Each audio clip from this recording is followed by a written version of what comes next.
Only 5 feet 2 inches tall, he was known as the Sparrow of Allahabad. But his size was no indication of his political stature. What tragic irony that within a few hours of reaching an agreement for peace, Mr. Shastri should die. This is Movie Turn. Leslie Mitchell reporting.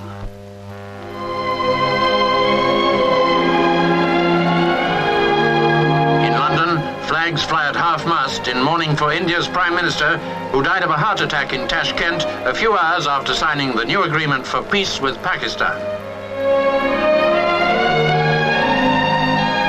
Leaving London to attend the funeral, Earl Mountbatten, who was to represent the Queen, and Minister for Economic Affairs George Brown, representing the government.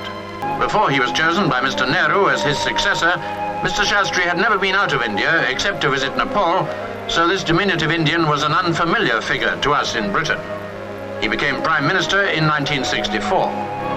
Only 5 feet 2 inches tall, he was known as the Sparrow of Allahabad. But his size was no indication of his political stature. A firm anti-communist, he was a great supporter of the Commonwealth, but only 3 months after the Commonwealth Conference last year, he found himself at loggerheads with a Commonwealth partner, Pakistan's President Ayub Khan, over the war in Kashmir. Claiming that Pakistan had infiltrated into Kashmir, he told India's parliament that force would be met by force.